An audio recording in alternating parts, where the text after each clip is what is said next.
All right, Oscar. Vampire's Kiss. Do we think there's anything more problematic out there in vampire films? I'm not sure. I mean, Nick Cage assaults, is just a meanie to women, very much an unpleasant man. But there is that one scene where Jacob imprints on a little girl, so I'm not sure. It's a tough race. It's a tough race. Oh, you're right. Maybe Twilight is more problematic than this. It also has... Who's that? What's the conservative guy? The one that's like works for the KKK? Is it Jasper? Yeah, Jasper. Yeah, Jasper. So you've got either Nick Cage assaulting a woman or KKK and child imprinting. What do we reckon? It's a flip of the coin. Let's find out. My name's Oscar. My name is Carl, and this is Who Would Watch This? And this is Who Would Watch This? Who Would watch that? Who would watch that? Who would watch that something and go, yuck?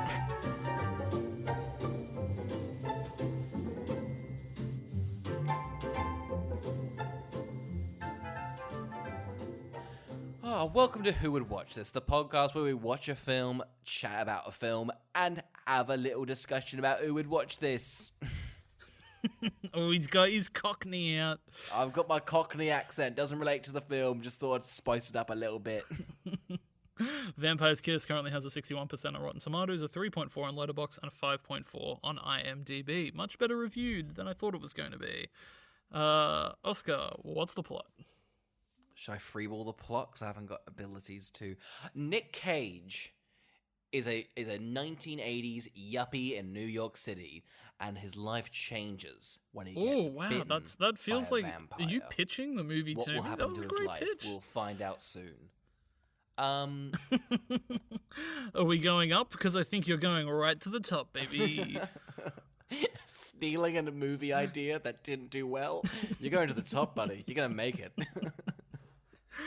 From my ears, you've just described a hit. That's all. If you told me Nicolas Cage turning into a vampire, that's money on the table. I like we're in like a FedEx building and we're in a different elevator. And just like, you're going to the top, buddy. You're gonna make it. I've got James Cameron was just in here pitching me a thing with blue people, but I want to go with this little vampire idea. This little thing, yeah. I mean, This could work. Okay. Well, Carl, we're doing Nick Cage month. We're doing a whole month of Nick Cage films. Apart from a little interlude with the Kissing Booth 3. Oh, of course. We got to break it up with teen romance because just far away from Nick Cage. We need to find out where Joey King is. Yeah. At a summer house? Who knows? What's her character's name? Elle. We need to find out how Elle's doing. Yeah. Need to check in on her. She's not doing well. She's never done well. None of those people have ever done well. No, she's making cash. It's more than what we can say. No, exactly. We're in the hole. So this month's going to be whole Nick Cage. We're going to be watching a film. Pretty keen. I think we went way overboard. We've gone the most Nicky Cageiest movie I think he's ever done, right? This is it? Oh, you've got to start at the top. The one that's memed the most. The one that is Nick Cage to a T. And that's Vampire's Kiss. So he was on the up. He did like, what's it called? He'd done his like first hits, and then he'd done like Raising Arizona. So he was like on the up. And then this was his... Is this after Raising Arizona? Yeah, he did Raising Arizona. Wow, and wild. What was his first one? I'm going blank. He had two. Oh, the one with Cher. Oh, Moonstruck? Yeah, with Moonstruck. So then he was like on the up. No clue how he got away with doing this in this film. It was a different time back then if you treated a woman like this in a film for 90 minutes. Oh yeah, this is fun. Well, should we just get into it? Well, Cal? before we get into it, shall we rewind to a time when we hadn't seen it and tried to predict who we thought would watch it? I think that's a wise idea, a smarter idea. So let's...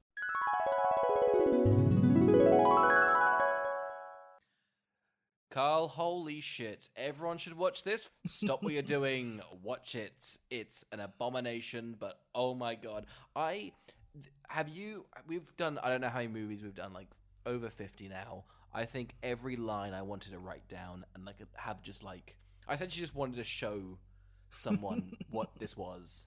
I know. This is I'm insane. contemplating us just playing the audio of the film for the next hour and 40 minutes. Yeah, pretty much. So put this podcast in the background, mute it, keep those views up, and then just watch the film because I don't think we can do anything justice. Oh, absolutely not. This movie rides a fine line of being terrible and the best movie of all time, with also having one of the worst and or the best performance I've ever seen from somebody. It's so strange because I like. Okay, so it's okay. Let's take out Nick Cage. What is this film? Like, it feels like, I kind of wrote down, it feels like American Psycho, but done by, like, someone who isn't, like, the director of American Psycho is, like, a woman. This feels like American Psycho done by, like, a guy who didn't get the text.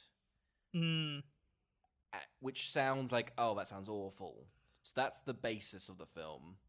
It sounds Nick like... Cage... Oh, go on. Sorry, it sounds to me like it was from somebody that wanted to read American Psycho, but their secretary had misfiled where it was and couldn't get the book back for them. And then just proceeded to be so upset about it, they made this film. I've never seen a movie carry such long exposition scenes of just filing systems in the 80s. Like, somebody clearly got so annoyed, they went, ugh, I know it's about fucking all of these other things and vampires, but what I really want people to understand is filing systems suck. And that's when you hear the name Vampire Kiss, you immediately go, this is going to be 20%, 30% even, about filing. I remember, did you have any expectation of how genuinely, like, it's just constant bullying for an entire film? Like, did you know it was going to be like that? No, I literally knew nothing about this. I knew, when I watched it, I went, oh shit, it's where the meme comes from. It seems like this is the strangest thing. It feels like Nick Cage makes it self-aware, but it doesn't feel self-aware at all, to the point that, like, I don't know, it feels... Because the violence and the sexism is so abusive, it seems like satire, but then it also doesn't at all. Yeah, like, it's one of those things where I never know if anything about this film is in on the joke or not. Like, sometimes you're like, okay, you definitely know what this is, and other times it's like, you've got no clue what you're doing. No, exactly. There'll be, like, some shoot days where, like, Nick Cage is in the street for 8 hours. You're like, they're having fun. And there's some other scenes about some abuse. You're like, oh no, I think this is meant to be a poignant moment, and I'm not happy about it. All right, Oscar, well, let's jump into the film. New York, 1980s, jazz, Manhattan, Long Island, hot dog, the Big Apple, New York... Just everything. I don't know. This is it's Saturday Night Live. This is. I mean, this is what I think New York is. It's just bottled. It's like for 4 minutes, isn't it? I've never been to New York, so I can only assume it's like this. Many of my questions are, I don't understand what's going on, but maybe that's just New York. I think so. I think Nick Cage doesn't like no one. Nick Cage throughout the whole film never no one bats an eye. So I do assume this is just what New York's about. Okay, so we're introducing Nick Cage. What's his name? Nicolas Cage, I believe. Okay, cool. Copy. I'll write that down. I only know a single character's name in this film, and it's because he says it about 30,000 times. Alva. Okay, so Nick Cage is in therapy now. He's a 1980s like yuppie classic like Patrick Bateman type. He's in like therapy, and his therapist is like, "What's going on?" He's like, "I don't know. I'm just vibing." What's Nick Cage doing, Carl? Straight off the bat. I don't know. I wonder what his direction was for this scene.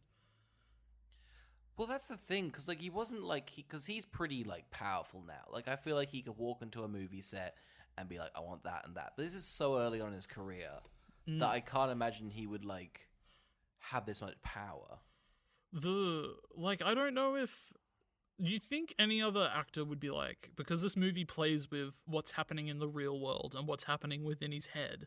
You think he himself would be like, I'm going to separate those two performances so people can pick up on when something real is happening or something fantastical is happening. But instead, he's like, what if I toss a coin before each scene and I don't know? And the coin is always heads, so we're just going to have fun with it. The coin is really a dice, and all those die numbers lead to crazy. So it doesn't matter where it lands. It's basically, he's just got a dial, essentially, of how crazy he's going to get, and he's gone right up to 11. Wow, all these numbers are 11. This is crazy. This is a useless dial, but I'm going to use it. Mr. Cage, we've brought your die, just filled with sides of 11 dots. Perfect. Roll it for me. It's 11, sir. Fantastic. Do you have a dial too? I need to dial that up. I love the idea of it, like, rolling over, and he's like, snake eyes. And they're like, that's very clearly 11, sir. No, snake eyes. It's 5 snakes and 1 wounded snake. Alright, so after he's chatting with his therapist, he starts to talk about a night out that he's had out on the town. I feel like this is a very pedantic thing to pull it up on, but did you think that the two actors were very clearly miming in this club? With just music being put over the top of them? Like, it didn't look like they were having... It looked like Nicolas Cage was just opening and closing his mouth like a duck. Oh, yeah, for the first scene, he was like, I'm going to be a Muppet. Is that cool? And they were like, yeah, of course. We'll chuck your hand up there. Yeah, so he takes her back to his apartment. Before he even does that, he's like, hey, you want to see a power trip? Hey, taxi. Taxi driver rocks up. And then he's like, you know what, I don't want a taxi. And he's like, I'm kind of the king around here. And the taxi's like, fuck you. And they're like, fuck you. And there's... it sets up... Oh, sorry, we haven't even gone into, like, what Nick Cage's accent is. Can you describe it, Carl? Oh, I don't... It's somewhere between Boston and Canadian and Welsh. Yeah, I think heavy on the Welsh. It's so heavy on the Welsh. I just got finished watching Mayor of Easttown, which I think does a little bit of... Like, I'm not sure if he's trying to do the accent from Mayor of Easttown, because they sound a little similar, or I don't know if Kate Winslet's gone, I love Vampire's Kiss, and I think his voice is incredible in it. I'm going to do that for a mini-series. I thought he sounded like a Donald Trump impersonator, but impersonating the impersonator. Like, he's, like, too removed from that. It's like a time traveler's already gone into the future, seen Donald Trump talk, come back to the movie set, and explain to him how somebody in the future talks, and then Nicolas Cage has rolled some dice, and then gone, I'll do that then. I love Nicolas Cage has like a D&D game going on in the background, just like fucking, all right, this is my character's motivation for the scene. Yeah. So anyway, he takes a woman home. This woman's so turned on by Nicolas Cage. I wanna throw this out there because I think we need to put this to bed pretty quickly. Is Nicolas Cage attractive in this film? I thought in this film, this is the first one I could go, all right, I get why people might think he's attractive. Because I've only seen him in a younger, like, in Raising Arizona. And in that, he's meant to look a bit trailer park trash. Maybe that's hot, actually. Maybe that's hotter. But, I think he's somewhat attractive. I think so. I was informed most women have had their sexual awakening around National Treasure. Which women have you been talking to? Because your partner. She told me that too, but it was National Treasure 2, so get your fucking facts right, you piece of shit. She was like, it's a book of secrets, and you're spilling them right now. I believe... My secrets. I believe if you've seen National Treasure, you're either attracted to Nicolas Cage, the person that's in The Hangover, or Jon Voight. And those are the 3 archetypes of men you can base your attraction off of. Sorry, do you mean the little man that's with him? Is he in Yep. No one's attracted to him. No one's attracted to him. He's a freak side character. Have we not talked about my sexual awakening? Jon Voight, I'm looking at you. Okay, so yeah, he's back with the girl. They're boning pretty hard. We get a lot of tit action. Sick. But what what cock blocks you? What cock blocks you, Carl? Oh god, both a combination of a bat and a kid. Who would have thought the real villain of this movie was the kid in the hallway?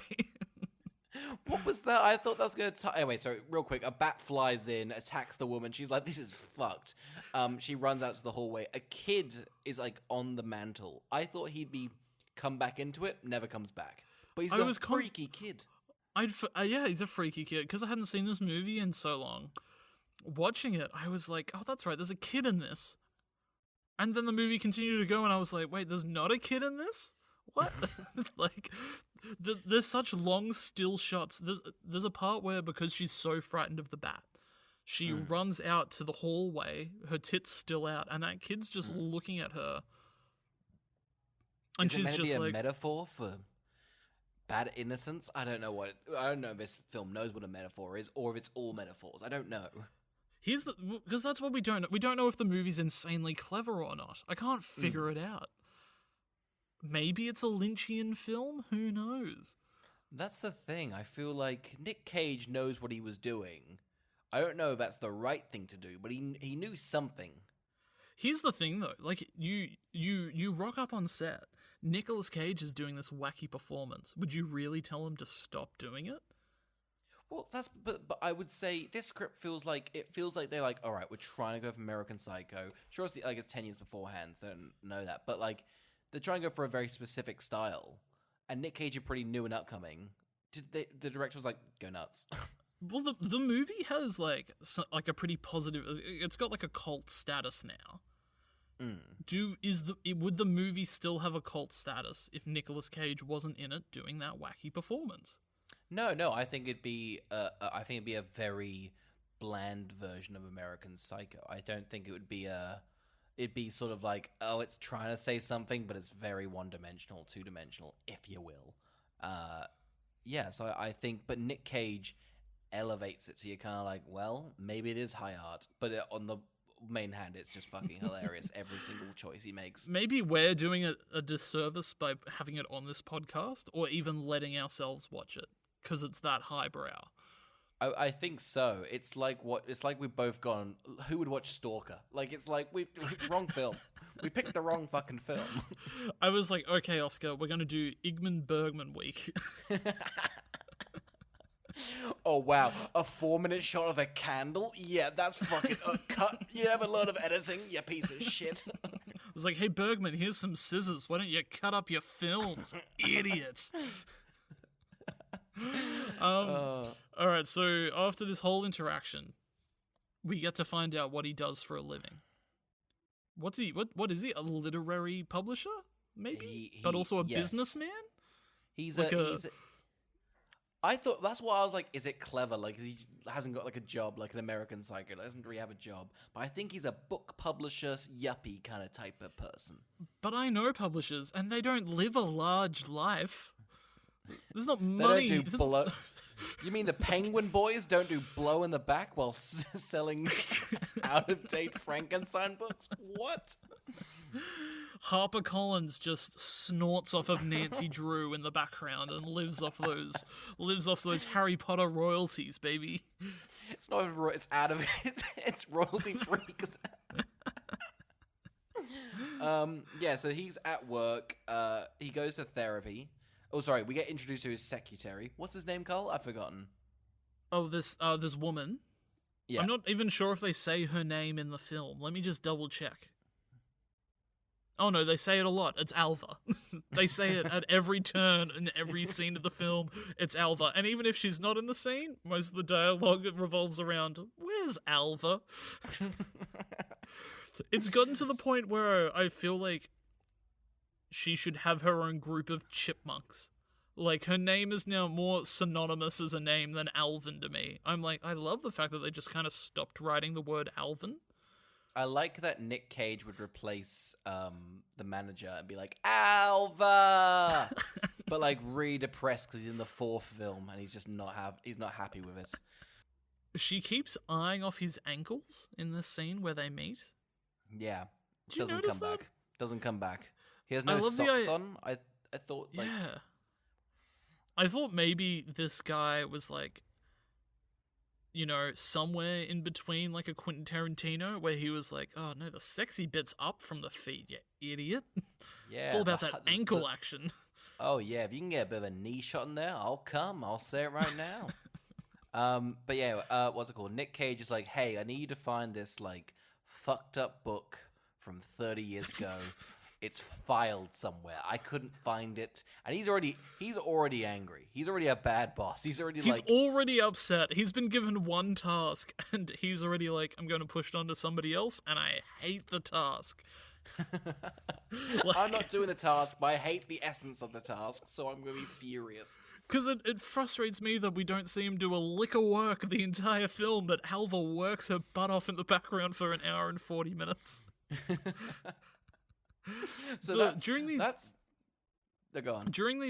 time though, he looks out the window and just watches a couple being forced hot dogs and sodas.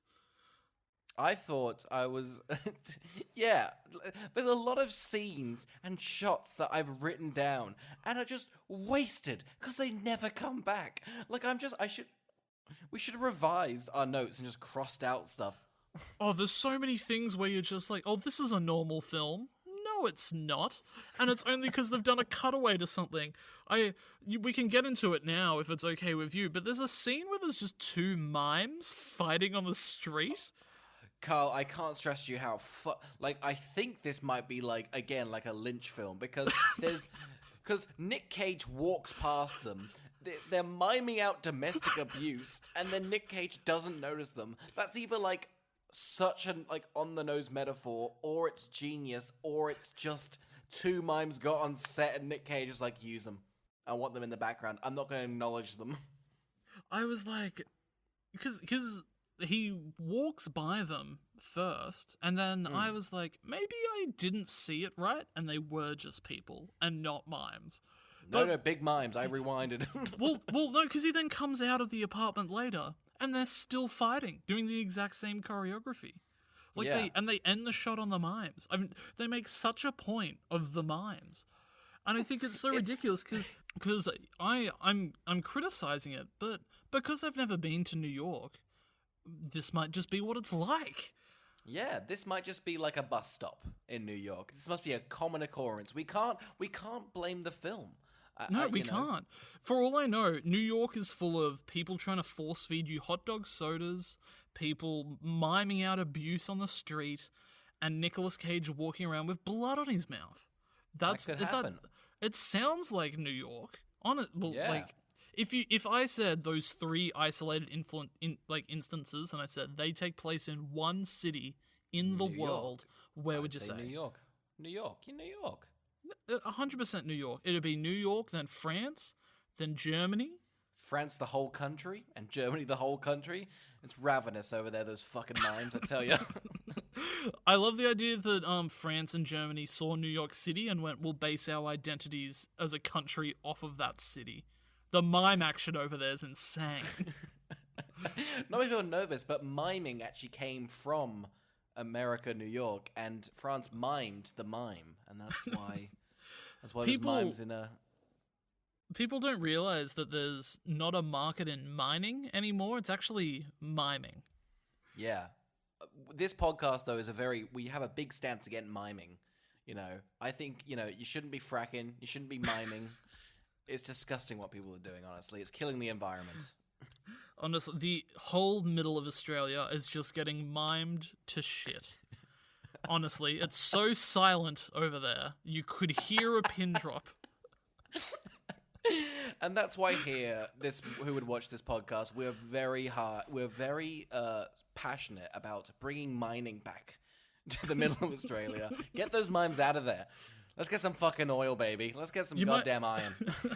You might not realize, but we hate silence. Yeah. We're a podcast. The second if we stop talking, we're fucking mimes, essentially. You can't live your life as a mime. You gotta live your life as a mime. Is that powerful? Do we put that on a mug? I think that should be the intro. Let's cut the intro. Let's just get that soundbite, chuck it at the start of all the podcasts. I think it will work thematically. Do we think that these two mimes were having an actual fight, and that's just how mimes fight? I think so. Like, Oh, does have each you mime seen- get their own corner? What do you mean And they're corner? encroaching on each other's corners? Yeah, it's like a drug gang. It's like, oi boy, you're miming over here. We're gonna have a domestic abuse attack. We're gonna have a punch up. Oh god, I've got a great elevator pitch for you now. It's Breaking Bad, but they're mimes. Okay, where's it set? Well, New York City, of course. Oh, of course. Or 'cause of all the France. mimes. Or France. Or Germany. Yeah, okay. Those are the three places mimes normally congregate. Or the middle of Australia. The miming capital of the world. The miming capital. Do we get on with the film, or do we just? I don't know. I'm really invested in these two mimes, to be honest. Kind of like do they share a kid? Are they living out a mime-esque marriage story? Like, They have mime divorce lawyers. It's a silent court. shh. The typographer person's like, oh, what a fucking piss easy day this was. They're also a mime, so they're miming typing. Just like this. I love this. Do we have any transcript that court proceeding even happened? And the judge, in full white makeup, shakes their head, doesn't say a word. And bangs their fake cam out to no noise.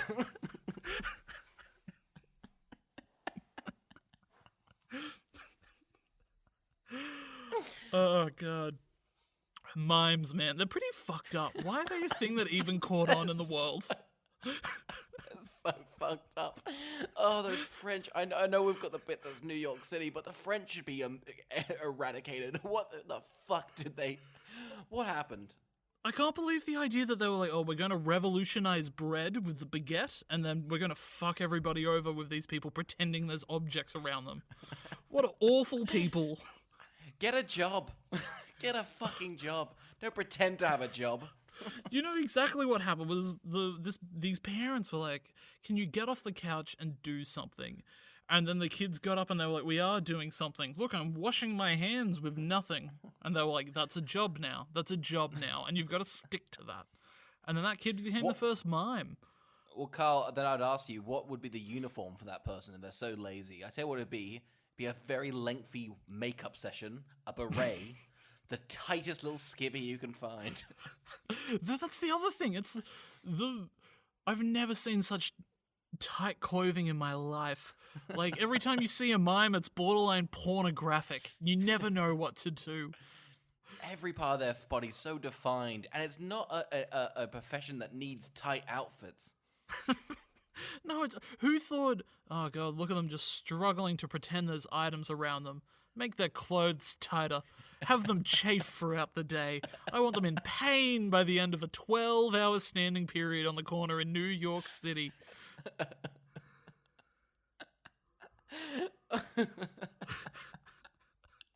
And they have to mime chafing. It's a whole thing.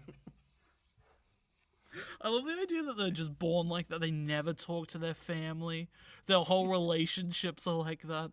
Just like, it's real just like, I feel like there's a black and white French film that's heartbreaking that just is like 4 minutes long and revolves around the day in the life of a mime. It's like they want to have a shower, but they can't turn anything on. Do you want me to blow your mind? Yeah, go on. I've seen the film. That like Paris de Toine, that like 20 short story one. There's one where there's two mimes. It's like the start of Up. They get married, and then they have a kid, and they send it off to school, and that's 4 minutes. Okay, pause the podcast. I've got to watch this. We're going down a rabbit hole. I think I'm editing this week, so none of this is getting cut. Me and Bergman don't like to cut things, I'll tell you right now. We don't believe in it. I pivoted. You know what? He's right. I think everything should be shown on film. I want a film where everything is shown. Every excruciating minute. Oh, God. All right, let's rattle through a little bit. God, I can't believe how hung up we just got on mimes. Yeah, I think it's the whole podcast. I don't think we have time to cover it, which is probably best. Again, watch the film. Should we just let's smash through this? Let's talk about Alva, all right? Okay. So Alva is personally tormented by Nicolas Cage the entire film. So Nicolas Cage begins to think he's turning into a vampire because a girl he hooks up with bites him? Bites him, yes. Then what's the point of the bat bit at the beginning? I think it's just to establish that he's either going insane or he's attracted to bats, or to just like foreshadow, but 4 minutes earlier, that bats are going to be a very heavy part of this film. Because one of the main reasons the bat flies in is so he can explain to his therapist that he got turned on by the bat. Yeah. And I love the fact that she's so invested in that by the end of their session, the next time they come, as soon as they sit down, she was like, last time we were here, you were talking about, like, fucking a bat. What's happening with that? Like, that, I'm eager to find out. Recording. So let's just fucking chat about that. I haven't got anything therapizing, to do. Just fucking tell me what's going on there. I've never been to a therapist, but I can only assume they do not remember anything about you by the time that you show up next week.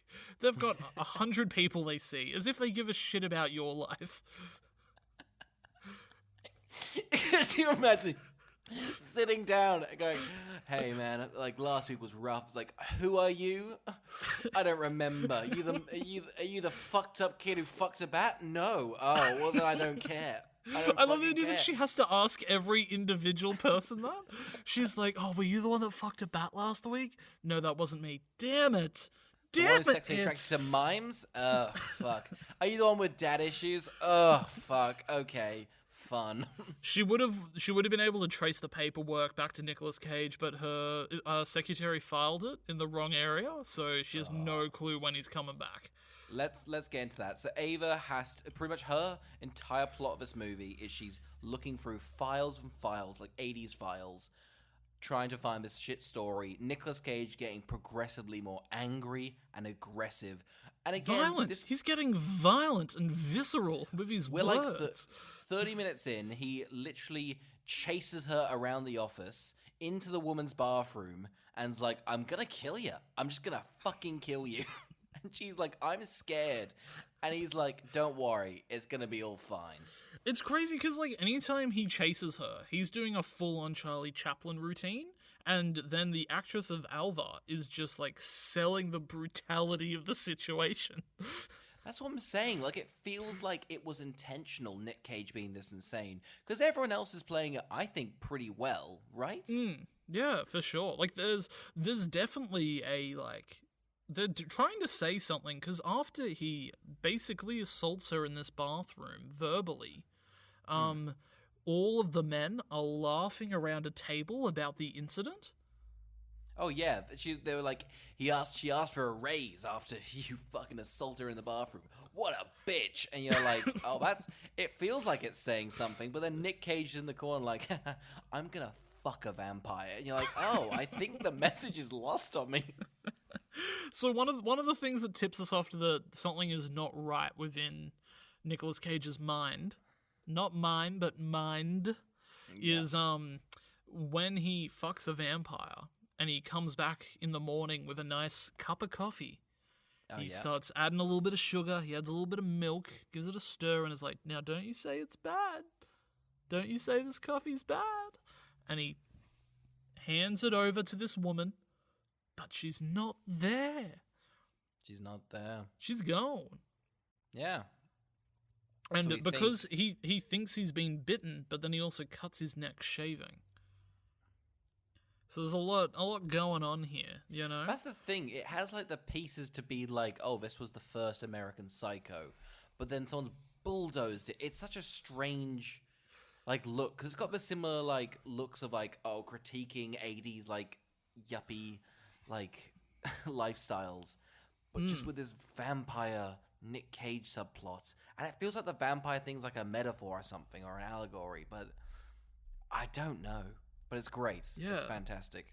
Here's the thing, it's like you can either choose to make a movie that's about a guy who thinks he's turning into a vampire, or you can choose to make a movie about an abuser who's being awful to his secretary about misfiling shit.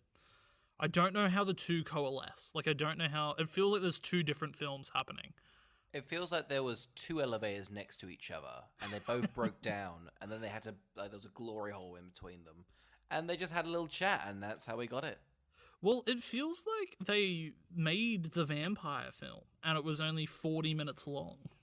And they were like, how do we stretch this out? And then... The worst producer you've ever met was like, he just assaults a woman for 40 minutes. They're like, well, that makes 80 minutes, so math checks out there. Tick. Put it in. He's like, you know how we could pad this script out? Somebody saying the word Alva over and over and over again in every scene. Do we want to talk about two of the famous scenes from the film? Let's go through that. I will say this. Every single line Nick Cage gets is done to such commitment that every line is funny. But let's jump into the iconic ones. All right, so the big one has to do with the alphabet. And if you don't know what this scene is, Oscar, you can explain. He's going to his therapist. They're chatting. He's again about the filing system. Just like she can't file the shit. And then the therapist is like, well, what's the system? He's like, it's an alphabetical order. And I can't... just watch the film. Again, this podcast is useless. Who would watch this? You. He's going on... It just goes A, B, C. And she's like, well, let's chat about that. And then Nicolas Cage, I assume off script, goes through the entire alphabet. Somehow getting exponentially larger, even though his last one was so large. And he just ends, and he's like, well, I'm done for the day. It's so fun. Fun. But the thing that triggers him is the fact that the therapist has brought up to him for the first time that things could get misfiled. And it blows his mind. He stresses that he's never misfiled a thing in his life. Not once, not one time. In fact, the therapist goes so far in the scene as to congratulate him on knowing his alphabet. Yeah, which I feel like is probably just like the actress saying that to Nicolas Cage. Yeah, I think no one knows how to like. Anyway, it's a lot of fun. Do you reckon before a scene rolled, he would like lean into they've already run through the scene, the blocking and everything, and they're pretty much ready to go, and he just leans forward and he's like, "Oh, by the way, I'm gonna go big," and just sits back and the scene starts, and she's like, "Wait, what?" She just hears the clackling of dice in the background. She's like, "Oh, for fuck's sake, he's going to 11, isn't he?" There's two interns, one of them putting up 10 fingers, and another one just putting up 1. He had to hire 2 interns for that. He didn't know which to be at. He had one, but it's like, no, I need 11 fingers. And then the other famous scene in the movie is the one that is the meme face. Yeah, this was like, oh man, it's like I think it might still be around, but I think it was big in like 2011-ish. It's the stencil of his face. But again, this scene, it comes when he's verbally assaulting Ava. But again, it is like, it's not, I don't know, do you think it's unpleasant? Because he's playing it so over the top that it kind of works. Like his eyeballs are bulging and he's just saying some heinous shit, but it's actually works. An incredibly intimidating monologue. Like, if you gave that to somebody to say, like, maniacally in a serious film, you'd be like, that is a frightening human being. But because Nicolas Cage has contorted his face in a way I've never seen somebody do for the entire monologue, hilarious. It works. But she, again, playing it completely straight, is very understandably terrified. And it's just kind of fun to know that that's where the meme came from. Just know that on top of, like, any line that's already maybe funny because Nicolas Cage is doing it, know that he's got this accent over the top still that, like, fluctuates some words in such a bizarre way. It sounds a bit like Eric Cartman, I think. Like, screw you guys. It's sort of like that. He has, like, a bit of a lisp. He's like, I'm gonna fucking kill you, you stupid slut. I'm a vampire. There's one part where the person that wants this file calls up and is like, "Hey, that file doesn't actually matter to me. There's no rush on somebody finding it." And Nicolas Cage just puts it down, puts the phone down, turns to Alva and is like, "Did you hear that? He was so angry I couldn't even get a word in."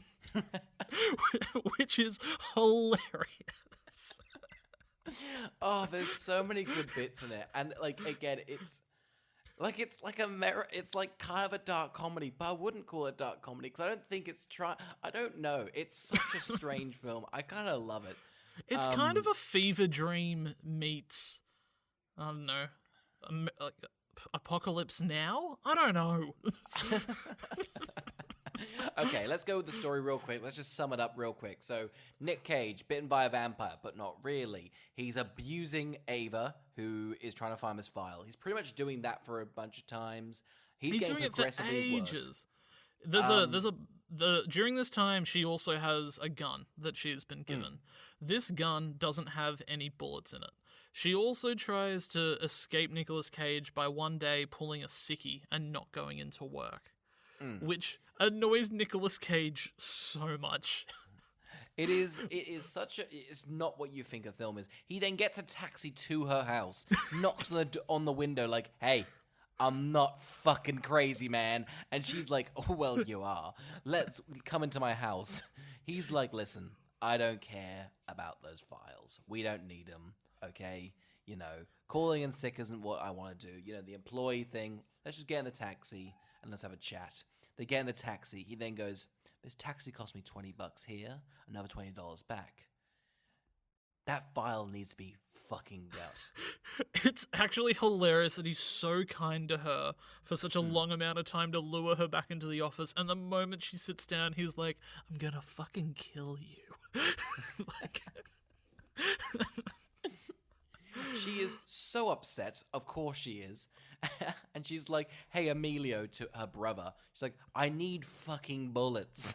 I need weaponry to kill him." Nicolas Cage, I think... He's constantly just looking at Nicolas Cage being like, "He seems like a nice guy. I don't think he'd do..." Like, her brother's just, like, gaslighting her. Like, Nicolas Cage then chases Alva through the office at nighttime, and again, now that she's found the file. Oh yeah, she finds the file, and he's like, "It's too fucking late. It's too fucking late. You silly bit." Like, I'll say it right now. He says, like, "You cunt," in such like a... I've never heard an American say it in such a way that I'm terrified. Yeah.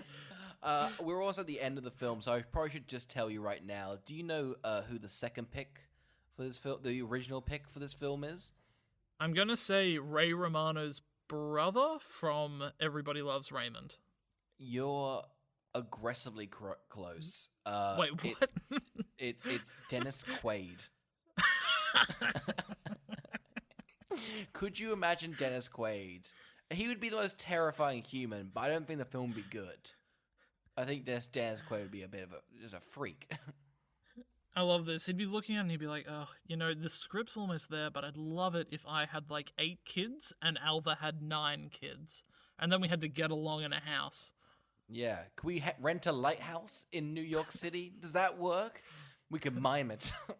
He's like, "Look, I'd also really be into it if Alva had 1 kid and I had another kid, and they, say, trapped me and Alva in some sort of situation as we are the parents."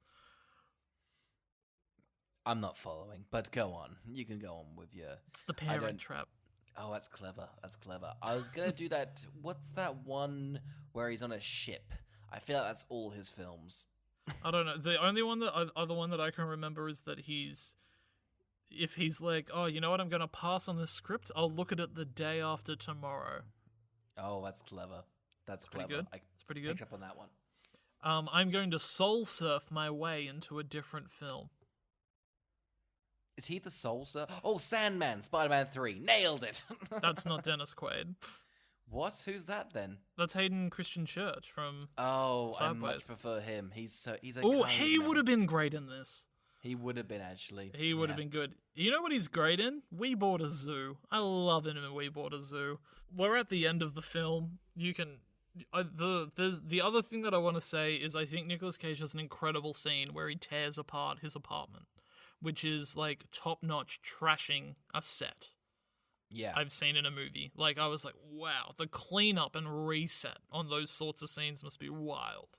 Because it's a whole mirror and everything. Anyway, okay, at this point, Nick Cage is insane. Gone to a store, bought from fake fans. He's gone... fangs, my mistake. He's gone to a club, he's killed a girl, he's then gone back to the streets of New York. He has a wooden pallet stake and is just walking around monologuing to himself. He then imagines he's in therapy and he's got a new wife and he's monologuing that, and it keeps cutting between him in the nice therapy office and him just An incredible walking around. monologue. He's actually incredible in this monologue. Like, it's Yeah, a I great, think so. great performance. I can't stress, he's like, you just look at this scene in this film and he's just off the chain. You're like, I can't believe it. Anyway, finally, Emilio, Ava's brother, finds Nicolas Cage. Nick Cage's trashed apartment. He's using his sofa as like a coffin, which I think is so much fun. There's so many vampire things where he gets afraid of a cross, and which is hilarious. His reaction to a cross sign. He's in his apartment. There's little streams of light coming through, and he's just terrified. And the first time that he's go on. He watches like Nosferatu and then like acts like him for the rest of the film, like hunched over and like with his hands clawed. The best scene for me is the part where he thinks he doesn't have a reflection in a mirror anymore. It's actually top-notch comedic acting. Just hilarious. A guy in the bathroom's like, I'm taking a poo, can you take it outside? And Nick Cage, freaking out, just runs out the bathroom. Anyway, yeah, so we're finally, he's in his oh god, he's in his apartment. He's lost it. Emilio walks in. I cannot believe he's like looked around the situation like, this is cool. Nick Cage puts the pallet up to his like heart, is like, stab me. Emilio's like, yeah, okay, let's just do this. And kills Mr. Nicolas Cage. Yeah, and because there's actually a part where Alva's crying in her bedroom, and it's really sad. Like, really a really sad turn. To the point where you're like, I guess he does deserve to die? I think so. I think it's just Nick Cage being Nick Cage that you're taking out the movie. But if you really look at his actions, he's awful. He's a monster, a vampire. It's one of those things, though, where it's like, they don't make a point of the fact that he... Like, I just feel like he didn't change much through the movie, because he started at 100. Whereas, like, anybody else would have been like, okay, so I'll start as a normal person and work my way up to crazy. And Nicolas Cage was like... when he was on the streets covered in blood, I'm like, oh, so he's toned it down a bit. You know, he's drawn it back in a bit. Okay, cool. I can see it now. He was like, oh, what dice have we got? And they're like, we hit a 10 and I don't know how. The director went and whited in one of the dots just to bring the performance down. They shot the interns like, well, we've only got 10 fingers now. Nick Cage looking at the dice and the intern is like, I guess I'll have to take a step down. Freaky. I guess it's a sad day. I'll take a day off. I love the fact that this director walks through mime academies and is like, you're going to be miming in my film, you're going to be rolling the dice, and you're going to be holding up the fingers. All of the great roles on a set. What else do we need? What's the camera? I just don't know, and I don't care. A script. All I've got is one word written down. It says Alva. What do you mean? We've got a mime holding a camera, doing this, twirling it. What do you mean Dennis Quaid doesn't want to do it? Dennis Quaid rocks up to set, and there's 40 mimes. And he's like, oh no, not again. This always happens. He's like, I will do your film if there definitely is a camera. And the director like, of course there is. That mime's got it. And the mime's just miming a camera. Dennis Quaid's like, oh, for fuck's sake, the Parent Trap had half the mimes, and that worked out well. God, Lindsay Lohan handled those mimes incredibly well on that set. Oh, So no. poignant. You know the twin was a mime. They mimed the twin. Well, famously, in all of those sorts of films, Social Network, Armie Hammer's brother was a mime. Yeah. In fact, Nicolas Cage in Adaptation, his twin brother, played by a mime. Yeah, Charlie Kaufman played the mime too. So it's kind of like a... Fun. People don't realize this. Charlie Kaufman himself is a mime. Yeah. I mean, he does look a bit like a puppet, doesn't he? No, that's... Is he an Anomalisa? I think he is, isn't he? He's all of them. The voice? No, he's just the puppets. Oh, yeah, no. He's a claymation boy. Essentially, you got your two films. You got your claymation Charlie Kaufman, and you got your mimes. That's pretty much the two schools of thought in movies. And Nick Cage is just bang in the middle. You know, sometimes do a claymation, sometimes he'll do G-Force.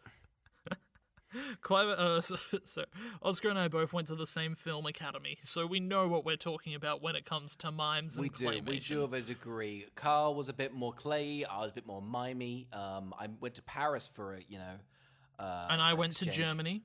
Yep, and then we went to the middle of the Outback, and well, let's just say we're kind of mimers now.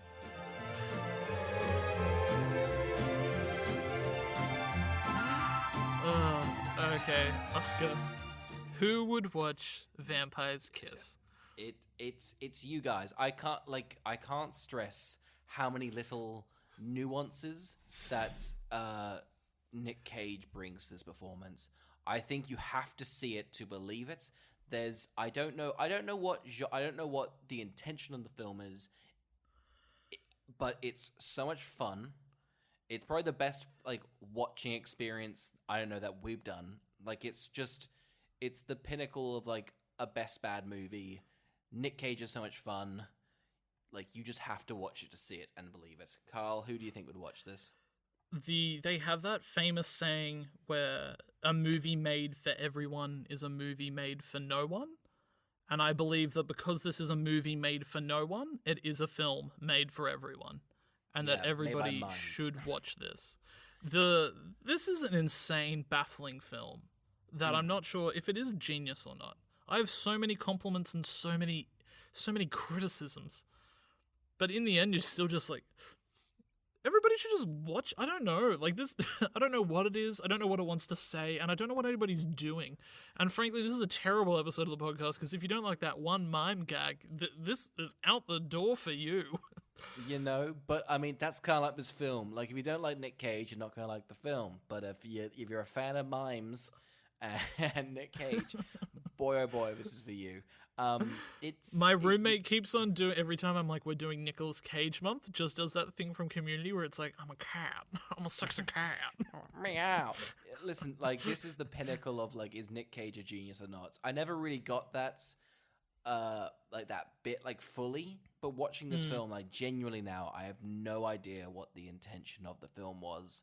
If they knew, I had to look up. Apparently, the directing commentary with Nick Cage and the director, I think it's just them laughing that they got to make this. So, I think they knew, but I can't even express what this is.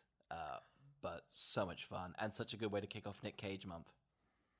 Very, very exciting. Oscar, have you got any palate cleanser this week? Carl, I've got such a treat for you. I've planned to not only during Nick Cage month watch Nick Cage bad movies. You're doing exactly what I'm doing. Fuck off. Are you actually doing that? Yeah, I watched Raising Arizona for this episode. I was I'll watch a good one each one. Yeah. Nice. Hells okay, yeah. sorry, you go. I didn't mean to cut you off. I got excited. No. I'm excited. That's staying in. Fantastic. All right, my plan is to watch. I've got the Color in Space. I think it's a recent one. Mandy, and Leaving Las Vegas, and I also want to try and squeeze in Pig because that's just come out and got really good reviews. But what I did watch this week, which is kind of a risque one, is Willy's Wonderland. Have you heard of this? Yep. I've heard of it. I have not seen it, but I'm excited to watch it. I think, again, Nick Cage, like, so much fun. I think it has really bad reviews, and I think it's really unfair because, like, this film, I think, in the first minute establishes the tone and then keeps that tone the whole time. The plot is essentially Nicolas Cage gets, like, coerced into cleaning this abandoned video game store with all these, like, animatronic things. It's the sort of the plot of Five Nights at Freddy's, but, like, not exactly. And essentially he's just like they've all been cursed and everything, and he just takes the time to slowly destroy each one of them. And I can't stress this, Carl, he does not say a single word in the film. I have heard. That's the gimmick. And like the tone is set up so well with like he rocks up, he has these sunglasses on, just stares down the camera for like a good 40 seconds. You're like, I think it's so much fun. I see this being a cult classic soon, and I thoroughly enjoy it and would definitely recommend it. Carl, which Nick Cage did you watch? What I have watched for the podcast this week is Raising Arizona, which I hadn't seen before. Which is like the second Coen Brothers film. Yeah, I think it's Miller's Crossing. I think, or they did like this. I can't remember. It's like a noir. Their first one they did, but I think it's pretty close to being their first one. What do you think? Everyone's so young in it. Like they're so young in it. Holly Hunter and John Goodman is so fucking young in the film. I wasn't even sure it was him for some of it. Right? Like, yeah, just wild. But it's just like a really fun, good time. It is the first comedy of theirs I have enjoyed. I think so. I think I can't remember which podcast we talked about it, but yeah, that's a really strong comedy. Big Lebowski. Again, you've been kind of shocked with their comedies. Yeah. But I think that's a really solid, just fun watch. Yeah, definitely. So I would, highly recommend Raising Arizona. It's also like 90 minutes long, so it's just like a fun, tight comedy. It is like, it's funny though, it's like watching that film, you would never have thought that they would make something like No Country for Old Men. No, it feels like very same thing with the Willy Wonderland. The budget's nice and small, which gives it that kind of like fun, unique feeling. They use their budget really well. But yeah, Raising Arizona is like, it's just like a cheap, fun one, which feels not amateurish. That's the wrong word, but like beginnerish in a good way. I can't really explain it, but like it's just a lot of fun. Yeah, for sure. All right, are we both recommending those films to everybody? I think so, yeah. Willy's Wonderland, I think if you're happy with the tone and if you're liking it, give it a watch. I think it's really fun, but Raising Arizona is also fantastic. Yeah, I'm keen to watch Willy's Wonderland. It looks right up my alley in terms of being bombastic, violent, low budget. Like, I love that stuff that's like, it looks very much like it is extremely niche in the audience it wants to hit.